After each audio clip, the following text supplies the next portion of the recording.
Welcome to Navigating Now, real talk for rocky times. A Pete the Planner CalmCast. Good Thursday to you. Welcome to Navigating Now. Keeping your head straight during wild things. That's not what it's called, but that's what we're doing. It's April 24th. It's Thursday. As you know, every Tuesday and Thursday at 2 p.m. Eastern, we gather for 10 minutes just to see what's going on in the economy and the markets during these really wild financial times. Before we get going on the real show, which today we're going to talk about wage growth, we're going to talk about earnings season, and we're going to talk about paying yourself first. Those are the topics for today. But of course, two quick things before we get started. Number one, of course, this 10 minutes is dedicated to anyone who wants to be part of this. But if you are certainly covered by your money line through your employer as an employee benefit, anything we talk about today, if you want some help working through, just give us a call, log into your account, live chat with us, whatever. We'll take care of you. Second thing, so two very significant things happened since we last got together on Tuesday.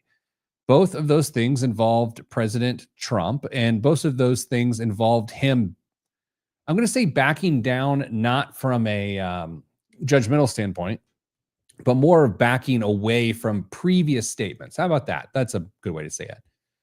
He sort of assured the public that he's not going to fire Jerome Powell, who's the chairman of the Fed, and that really calmed the markets down. As we talked about last time, if that were to happen, chaos would ensue. I mean, absolute economic and market chaos would ensue. And so when he said, okay, everyone calm down, I'm not going to do that, everyone stopped freaking out a little bit. And then the other thing that President Trump did is he said, he didn't exactly say a deal with China is imminent, but he expects them to not have that high of tariffs. It's a temporary thing, which also calmed everyone down. And the markets have been broadly up since then. Also, why markets are up, because it's earnings season. Earnings season is when publicly traded companies report on how they did the previous quarter. It usually takes about a month or so for the finance and accounting teams of these publicly traded companies to calculate revenue and expenses and profit and all of those things. And then they come into the marketplace on what is called an earnings call, which you can actually listen to if you wanted to. And you're thinking, why would I want to do that? Maybe you're having trouble sleeping. I don't know, but you can get on an earnings call and you can hear how these publicly traded companies did the last quarter. And so prior to that quarter, there was a forecast, and then analysts within the marketplace, people that follow these companies and try to predict how they're going to do, they set about these expectations. And so in the earnings call, what you find out is, plain and simple, did the company meet its goals in the previous quarter? If you work at a small company, it's not terribly different than that. Then on the earnings call, and this is where the rubber hits the road today in this current economy, they talk about their forecast for not only the next quarter, but generally the rest of the fiscal year. Well, the last few earnings calls from major airlines have basically said, hey, yeah, we're not going to grow that much this year as much as we previously thought.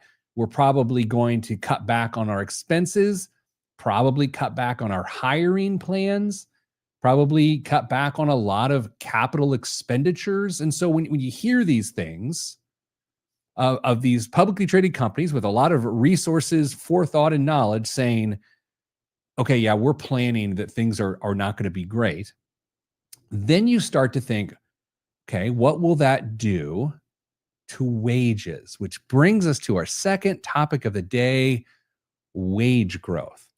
You and I talk about this in a couple different ways. We talk about, do you get a raise, right? Did you get a raise?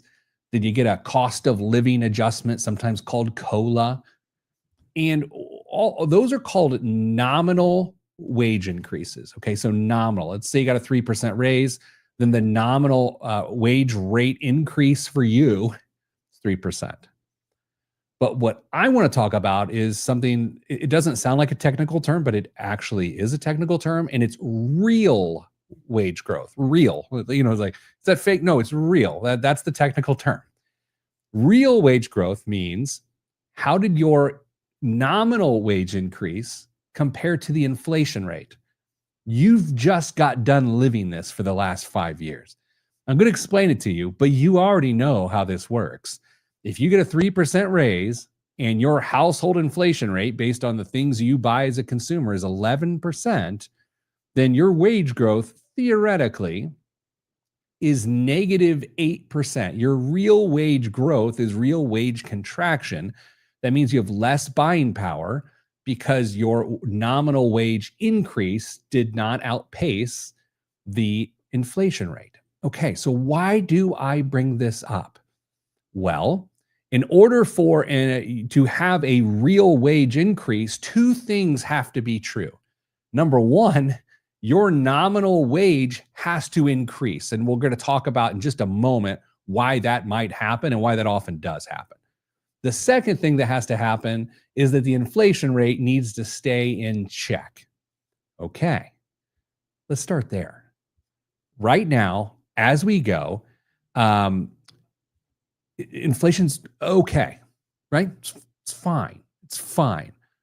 There are concerns with the tariffs that inflation will not be fine within the next couple of quarters.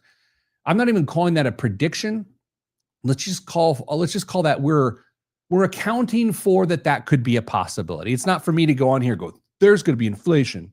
I don't operate that way. I don't actually feel that way. I think you need to consider that it could very well happen, though. Okay, so that's to say, if you were scheduled to get a 3% raise this year and inflation ticks up to 5%, which I don't think would be out of the question, then you've got a nominal wage or a real wage decrease right there. You got a negative 2%. Got it? So what dictates your wages going up?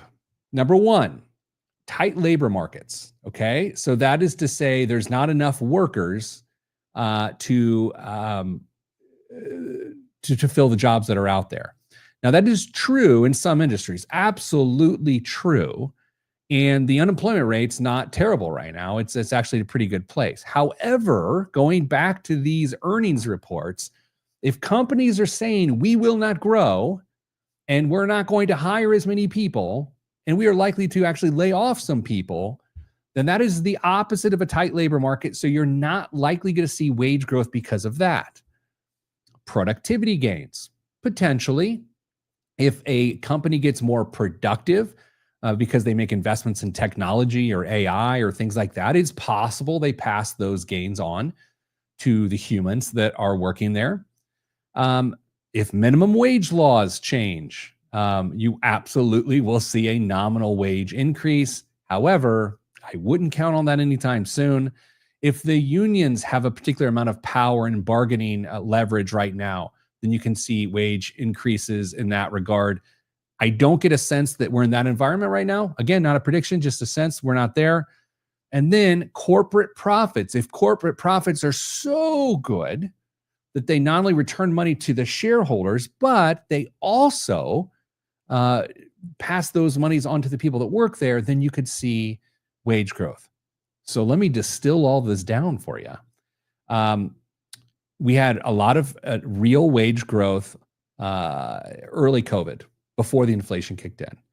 Okay, so and then since then it's sort of been flat. I'm suggesting on this call, you're not going to see a lot of wage increases, a lot of real wage increases this year because of the economic conditions that are going on right now. On top of that, the final concept in the last 50 seconds. That's why I always want you to pay yourself first. That means before you pay a single bill, before you spend a single dollar on tacos or whatever you buy, move money to savings first. Pay yourself first. Why? Well, in this example today, if we don't think there's going to be real wage growth, you need to account for a more expensive life in another way, and paying yourself is the way to do it. Man, I love it when a plan comes together, even if it's not the greatest news.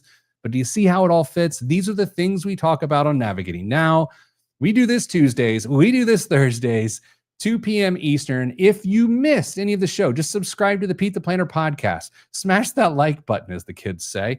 That's it for now. Thanks for being here. If you have any questions, let us know. Have a great rest of your week.